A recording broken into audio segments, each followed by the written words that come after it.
आप देख रहे हैं न्यूज इंडिया सनसनी पर इस वक्त की खबर। प्रधानमंत्री नरेंद्र मोदी के नेतृत्व में भारतीय जनता पार्टी सरकार को 9 साल हो चुके हैं। 9 वर्षों की क्या उपलब्धियां रही, इसको बताने के लिए तमाम भारतीय जनता पार्टी के नेता अलग अलग प्रदेशों में जाकर प्रेस कॉन्फ्रेंस कर मीडिया के सामने मोदी सरकार की उपलब्धियां रख रहे हैं। शुक्रवार को मुरादाबाद पहुंचे राजस्थान के पूर्व प्रदेश अध्यक्ष सतीश पूनिया ने मोदी सरकार की उपलब्धियां गिनाई और राजस्थान सरकार पर जमकर निशाना साधा। मुरादाबाद पहुंचे राजस्थान के पूर्व बीजेपी अध्यक्ष बोले, राजस्थान में रोजाना होती हैं 7 हत्याएं। सतीश पूनिया बोले, राजस्थान में 50 यूनिट बिजली ठीक से नहीं आती तो मुफ्त बिजली कहां से देगी कांग्रेस सरकार। देखिए, भारतीय जनता पार्टी के नेतृत्व में, मोदी जी के नेतृत्व में 9 साल हुए भारत की सरकार को, जिसमें इन 9 वर्षों में भारत के सामान्य व्यक्ति का जीवन बदला है। जनधन के जरिए, उज्ज्वला के जरिए, आवास के जरिए, आयुष्मान के जरिए। ये बदलाव छोड़ के कश्मीर तक उन तमाम मुद्दों का समाधान हुआ है। भारत की सेना को ताकत मिली है। भारत में बुनियादी विकास तेजी से हुआ है और इसलिए ये जो 9 साल हैं प्रधानमंत्री मोदी जी के नेतृत्व में, जिसमें दुनिया में भारत की साख बढ़ी और आज भारत दुनिया की 5वीं बड़ी अर्थव्यवस्था है। तो कुल मिलाकर ये जो 9 साल थे, ये 9 साल अभिनव थे। इस नाते हमारा कर्तव्य था कि लोगों को भारतीय जनता पार्टी की, मोदी सरकार की उपलब्धियों को दर तक और घर तक पहुंचाया जाए। इस अभियान के तहत मेरा आगमन हुआ है।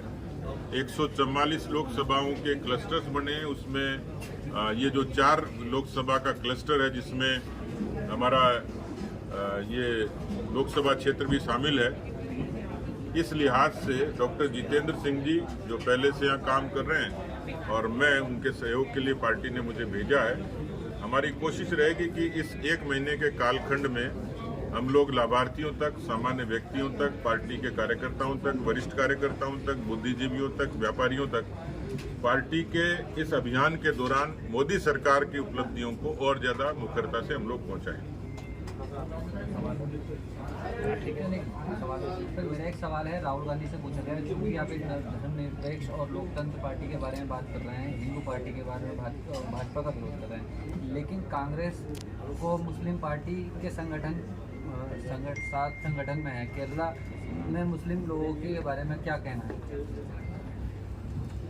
देखिए, भारत का जो लोकतंत्र है, उस लोकतंत्र की खूबसूरती है कि अभिव्यक्ति की आज़ादी के नाम पर हर व्यक्ति को पूजा का, इबादत का, उनको अपनी उपासना का अधिकार है। दुनिया के दूसरी बड़ी आबादी के देशों में यहाँ सर्वधर्म समभाव के आधार पर लोग आगे बढ़ते हैं और आज के युग में सबका साथ, सबका विकास और सबका विश्वास के साथ आगे बढ़ते हैं। इसलिए लेकिन अफसोस ये होता है कि कांग्रेस पार्टी की तुष्टीकरण की, अपीजमेंट की नीति इस देश में वोट बैंक की राजनीति भेद पैदा करती है।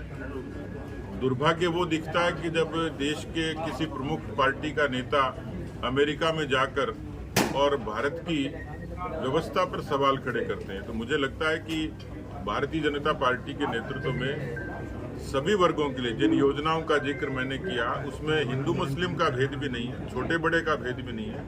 जितनी योजनाएं हैं उनको सबको सम्मान के साथ सहूलियत के लिए उनको लागू किया गया।